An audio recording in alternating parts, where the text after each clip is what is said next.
அந்த மருமகளை கவனிக்க முடியல, பேரம்பேத்தில கவனிக்க முடியல, அந்த ஒரு இது மனோஜ் இழப்பு இதெல்லாம் ஒட்டுமொத்தமாக சேர்ந்து அந்த மனிதனை போட்டு அடிச்சு காலி பண்ணிடுச்சு.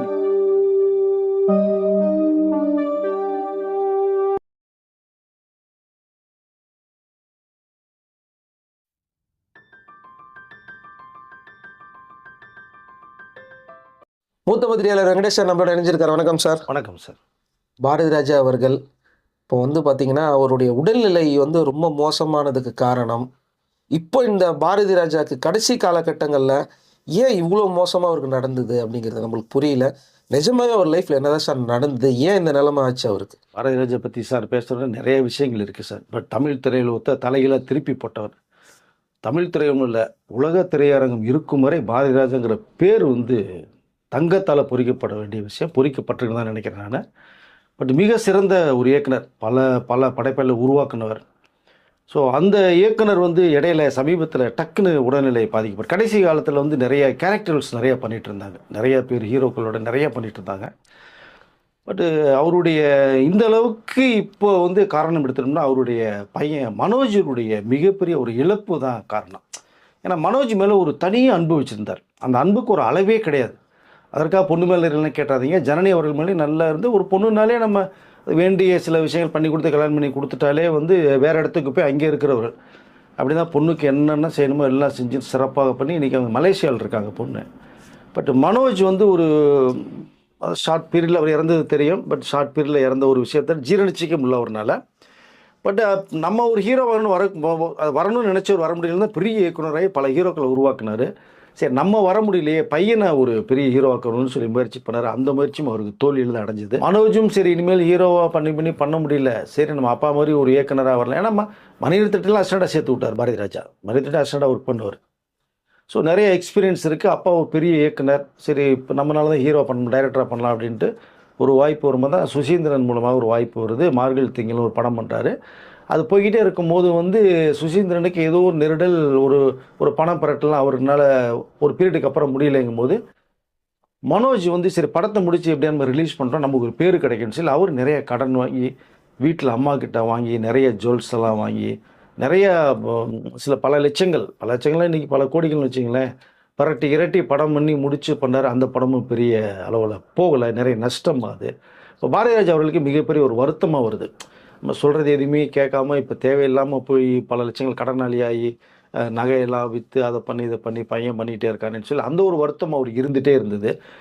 இது ஒரு பக்கம் பாரதிராஜாவுக்கு மனவேதனை ரொம்ப அதிகமாக இருக்குது. மனோஜ் ஒரு பக்கம் பெரிய அளவில் வர முடியலன்னு சொல்லி அவர், அதாவது நான் என்ன சொல்கிறேன்னா, மனம் பெரிய அளவில் வெற்றி பெற முடியல, செய்யலை, வெற்றிகள் கிடைக்கல அப்படின்னா அது அடுத்து முயற்சி பண்ணலாமே தவிர வேறு ஒரு ஹேபிட்டில் போய் லாக் ஆகிட்டு அதனுடைய வாழ்க்கையே போயிருங்கிறதுல எல்லாமே தெரிந்த விஷயம் மனோஜுக்கு தெரியும்.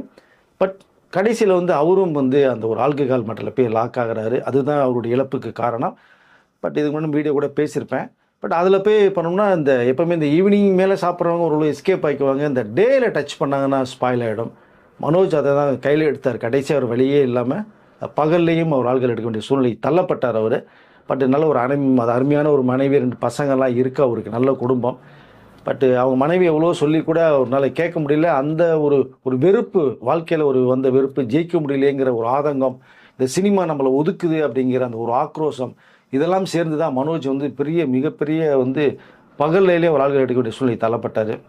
அதனுடைய விளைவாக கிட்ட 2-3 தடவை ஹார்ட் அட்டாக் ஹாஸ்பிட்டலில் அட்மிஷன் போட்டு தேறி வந்தார். பாரதிராஜா ரொம்ப நொடிஞ்சு நூலாக போய் மனோஜ் மேலேயே ஒரு கோவப்பட்டு கூட ஒரு கெஸ்ட் ஹவுஸ் ஓஎம்ஆர்லேயே ஈசிஆர்லேயே இருக்குது, அங்கே போய் அவர் தனிமையாகவே தங்கிட்டார் வேண்டான்னு சொல்லிட்டு.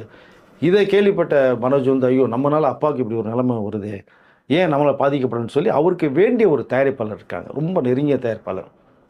அவர்கிட்ட கூப்பிட்டு உட்காந்து, அப்பா இங்கே இருக்காங்க, நான் போய் அப்பாட்ட போய் இனிமேல் இப்படி நடப்பான்ப்பா, இந்த மாதிரி செய்வேன், விட்டுருவோம்ப்பா, நிறைய விஷயங்களை பேசி அப்பாவை மனசை கூல் பண்ணி செய்யுங்கள்லாம் அவர்கிட்ட ஷேர் பண்ணி அவர் மீண்டும் கூப்பிட்டு இனிமேல் அப்பா எப்படி நான் பாதுகாக்கிறேன், நானும் அடுத்த முயற்சி பண்ணுறேன் அப்படிங்கிற விஷயத்த அந்த தயாரிப்பாட்ட சொல்லி நாளைக்கு நான் அப்பாவை போய் பார்க்க போகிறேன்னு சொன்னது தான் மனோஜ் பேசிய கடைசி வார்த்தை. ஒரு 4 மணிக்கு பேசுகிறார். மனோஜ் இறப்பு 6:30 மணிக்கு வருது. ஒரு 4 மணி அளவில் தயாரிப்பாளர்கிட்ட பேசுகிறாங்க. தயாரிப்பாளர் கவலைப்படாத மனோஜ், நானும் அப்பா கிட்ட பேசுகிறேன், அவரும் அப்பாவுக்கு ரொம்ப வேண்டியப்பட்டவர், நான் போய் நிறையா பேசுகிறேன், பேசிட்டு முடிவு பண்ணுவோம், ஒன்றும் டென்ஷன் ஆகிக்காது, நீ ஃப்ரீயாக ஏறி இப்போ ஹாஸ்பிட்டலேருந்து நீ காலையில் தான் வந்திருக்க, நீ பார்த்து கேர்ஃபுல்லாக இரு அப்படின்னு சொல்லிட்டு ஒரு 4:30-5 மணிக்கு டீ குடிச்சிட்டு போகிறாங்க. ஒரு 6:30 மணிக்கு மனோஜுடைய இறப்பு செய்தி கேட்டு தயாரிப்பாளரே ஷாக் ஆகிறாங்க. எங்களுக்கு ஒரு 7 மணிக்கெல்லாம் தகவல் வந்துருச்சு. அதுதான் நான் உங்ககிட்டயும் ஷேர் பண்ணி நான் ஒரு வீடியோவும் பேசியிருக்கேன். இந்த செய்தி பாரதிராஜா கேட்டோன்னே அவரால அதிர்வு தாங்க முடியல. அவரு டோட்டலா ஒடிஞ்சு போயிருக்காரு. அந்த மனோஜுடைய இறப்பு கூட அவரால நடக்கவே முடியல. அழுது, அழுது, அழுது முகம்லாம் வீங்கி போய் தூக்கிட்டு வந்து சேர்ல உட்கார வச்சாங்க. மனோஜுடைய அந்த உடல் அருகேயே இவர் பாரதிராஜா உட்கார்ந்து வந்து அழுதுகிட்டே இருந்தார். ஆறுதல் யாருன்னு சொல்லவே முடியல. சின்ன வயசுல நான் போக வேண்டிய வயசுல நான் இருக்கேன், அவன் போயிட்டானேன்னு சொல்லி ரொம்ப வருத்தப்பட்ட ஒரு விஷயம் நிறைய இருந்தது. சொத்துக்கள் எவ்வளோ இருந்து என்ன பண்ண முடியும் நம்ம? இது இந்த அன்பு நம்ம விரும்பின பையன் இல்லைங்கிற அந்த ஒரு ஆதங்கம். அப்பதான் இந்த தயாரிப்பாளர் பாரதியார்ட்ட சொல்றாரு, இப்படிலாம் மனோஜ் வந்து சொல்லி உங்களை மறுநாள் காலையில வந்து கூப்பிட்டு வந்து பண்ணணும்னு நினைச்சான்ப்பா. பட் அதுக்கு முன்னாடி எனக்கு ஈவினிங்கே போயிட்டான், என்னாலே ஜீரணிக்க முடியல. இன்னும் ஒரு ஆதங்கப்பட்டு வெடிச்சு சிதறி அழுதுது.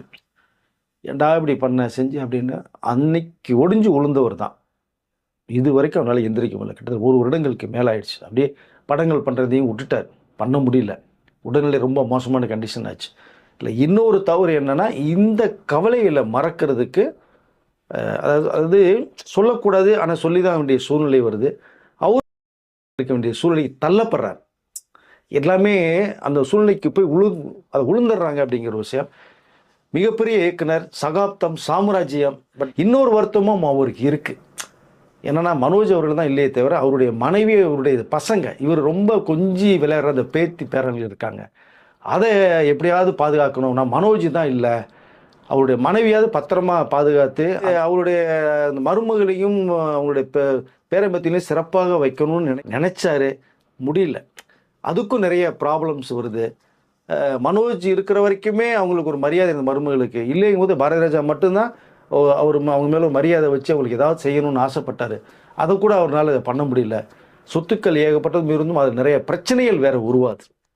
நிறைய பிரச்சனைகள் உருவாகி மனோஜுக்கு சேர வேண்டிய சில பணம் இதெல்லாம் வந்து மருமகளுக்கு கொடுக்கலாம்னு நினைக்கும் போது கூட அங்கே நிறைய பேர் வந்து அங்கே முட்டுக்கட்டையாக இருந்தார்கள். அதுவும் போய் சரியாக சேர முடியல. அந்த வருத்தமும் பாரதிராஜுக்கு நிறையாவே இருந்தது. மருமகளை கவனிக்க முடியல, பேரம்பதியில் கவனிக்க முடியல, அந்த ஒரு இது மனோஜ் இழப்பு இதெல்லாம் ஒட்டு மொத்தமாக சேர்ந்து அந்த மனிதனை போட்டு அடித்து காலி பண்ணிடுச்சு. நிலைமைகள் இப்படி இருக்க சில நேரங்கள் அந்த வயசாயிட்டாலே இந்த மெமரி பவருங்கிறது கொஞ்சம் குறையும். அவருக்கு வந்து திடீர்னு ஞாபகம் வரும்போது பேசுகிறாரு. சில விஷயங்களை சொன்னான்னா அவனுக்கு தெரியாதே யாராவே அப்படின்லாம் இப்படிலாம் கேட்க ஆரம்பிச்சிட்டாரு. சில விஷயங்களில் டக்குன்னு அவர் யாருக்கு ஞாபகம் வருதோ அவர்களுக்கு ஃபோனை போட்டு பேசுறது, இப்படிலாம் சில விஷயங்கள் போய் ஒட்டுமொத்தமாக அவரை டோட்டலாக படுத்த படுக்கையாக அப்படி சூழ்நிலைக்கு தள்ளப்படுறாரு. இதுலேருந்து மீண்டும் ரெக்கவரி பண்ணி கூட்டு வரலான்னு சொல்லி கூட இடையில ஒரு பீரியடுக்கு அப்புறம் அவங்க பொண்ணு கூட ஜனனி அவர்கள் கூட அப்பாவை கூட்டு போய் மலேசியாவில் வச்சு ட்ரீட்மெண்ட் எடுத்து எல்லாம் பார்த்து கூட அவரெல்லாம் இருக்க முடியல. நான் மெட்ராஸ்க்கே போகிறேம்மா, நான் தேனிக்கே போகிறேன், பிரச்சனை இல்லை, நான் பார்த்துக்கிறேம்மா, நீங்கள் நல்லா இருந்தால் போகணும். ஜனனிக்கிட்ட அவர் எந்த மணியும் இல்லை, நீ குடும்பம் நல்லா இருந்தால் போதுன்னு விட்டு வராரு. மனோஜ் மட்டும்தான் அவருடைய டார்கெட். இல்லை இல்லை இல்லை பையன் போயிட்டாங்கிற ஒரு ஆசை, இது ஒரு என்ன சொன்ன ஒரு ஆதங்கம் அப்படிங்கிறது எல்லாமே இருக்குது. ஒன்றும் பிரச்சனை இல்லை. ஆனாலும் அவர்கிட்ட பணம் இல்லாதது மிகப்பெரிய ஒரு ஏக்கம். இதன் மூலமாக நெருங்கிய நண்பர்கள்ட்டெல்லாம் ஃபோனை போட்டு ஞாபகம் வரும்போது ஃபோனை போட்டு டே எனக்கு ஒரு 5 லட்ச ரூபா அவன் எடுத்துகிட்டு வாடா, 10 லட்ச ரூபா அவன் எடுத்துகிட்டு வாடான்னு சொல்லி ஒரு நாளைக்கு போகிறவங்க தான். பட் அவருடைய இழப்பை ஜீரணிக்க முடியாமல் இருக்குது. பாரதிராஜ் உடல்நிலை சரியில்லாத போது அவருடைய ரசிகராக இருந்த ஒரு நபர், பாரதிராஜோடைய வெறித்தனமான ரசிகர், அவர் ஹாஸ்பிட்டல் ஆரம்பிக்கும் போதே உங்கள் பேர் தான் வைக்கணும்னு அப்படின்னு சொல்லும்போது, டே ஹாஸ்பிட்டல் ஆரம்பித்தா உங்கள் அப்பா பேர், அம்மா பேர், பொண்டாட்டி பிள்ளை பேர் வைக்காமல், இல்லை சாமி பேர் வைக்காமல் ஏன் பேரை போய் வைக்கிறேங்கிற அப்படின்னு சொன்ன ஒரு விஷயமும் இருக்குது. பட் இல்லை, எனக்கு ரொம்ப பிடிக்கும் பண்ணும்போது தான் டீனரில் பாரதிராஜ் ஹாஸ்பிட்டல்னு ஒன்று இருக்குது. அது அவருடைய ரசிகருடைய ஹாஸ்பிட்டல் தான். இப்போ நிறைய பேர் பாரதிராஜ் ஹாஸ்பிட்டல் நினச்சிட்டு இருக்காங்க. அது இல்லை, அப்படி ஒரு வெறித்தனமாக ஒரு ரசிகரையும் நம்ம பார்க்க முடியுது. அவர் கூப்பிட்டு வந்து தான் பாரதிராஜ் அவர்களை வந்து அந்த ஃபஸ்ட் எய்ட்லேருந்து எல்லாமே கொடுத்து பாதுகாப்பாக வச்சுட்டு ட்ரீட்மெண்ட் கொடுத்தாரு. ஸோ இந்த நிலைமையில் மேல் சிகிச்சை கொஞ்சம் தேவைப்படுது. அதன் விளைவாக சூளைமேலில் இருக்கிற ஒரு ஹாஸ்பிட்டலில் அங்கே சேர்க்கப்பட்டு ஐசியூவில் வைக்கப்பட்டு ஒரு ட்ரீட்மெண்ட் கொடுக்கப்பட்டுட்டு இருந்தது. பட் நான் என்ன ஒரே வார்த்தை என்ன சொல்கிறதுன்னு தெரியல. பாரதிராஜன் மிகப்பெரிய ஒரு இமயம். ராஜரை பற்றி நிறைய விஷயங்கள் பேசலாம் சார். பட் இதுக்கு மேலே நிறைய பேசுறதுக்கு எனக்கு என்னமோ மனசு இடம் கொடுக்கவில்லை. ரொம்ப வருத்தமாக இருக்குது.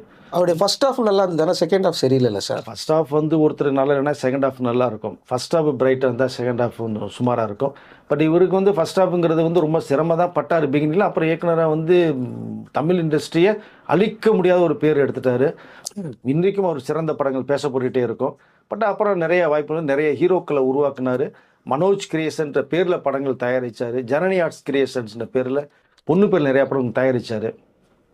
பட் செகண்ட் ஹாஃபும் ஒன்றும் அவ்வளோ பெரிய பாதிப்பெல்லாம் இல்லை, சிறப்பாக இருந்தது. அப்புறம் நிறைய படங்கள் இந்த நடிக்க ஆரம்பித்தார். சொத்துக்கள், பண வசதி எல்லாமே இருக்குது. இருந்தாலும் அவங்க அதை வயசாயிட்டாலே மனசுக்குள்ள ஒரு ஆதங்கம் மூடிக்கிட்டே இருக்கும். ஏதோ ஒரு இழந்துட்டோம், இழப்புங்கிறது. அது ஒன்று பாரதிராஜாவுக்கு மனோஜ் மட்டும்தான் காரணம். அது மனோஜுக்கும் தெரியும் நம்ம இல்லைன்னா அப்பா இப்படி இருப்பார்னு. பட் அதையாவது அவர் உணர்ந்தாவது கொஞ்சம் தெளிவாக இருந்திருந்தாருன்னா பிரச்சனை இல்லை. என்ன கழுத ஹீரோவா முடியலையா போய் தொலை, டைரக்டராக முடியலையா போய் தொலை, இது ஒரு பிஸ்னஸை பாட்டு ராஜா மாதிரி உட்காந்து வாழ்ந்துட்டு போகலாமே. அப்பாங்கிற அந்த பேர், பாரதிராஜா பேர் இருக்கே, அதை வச்சு மனோஜ் பெரிய சாதனைகள் நிறைய பண்ணியிருந்திருக்கலாம். பட் அவர் நம்மளை சின்ன வயசுல இழந்தது வந்து அது ஒரு பெரிய இழப்பு தான் நமக்கும், தமிழ் திரையுலக எல்லாத்துக்குமே.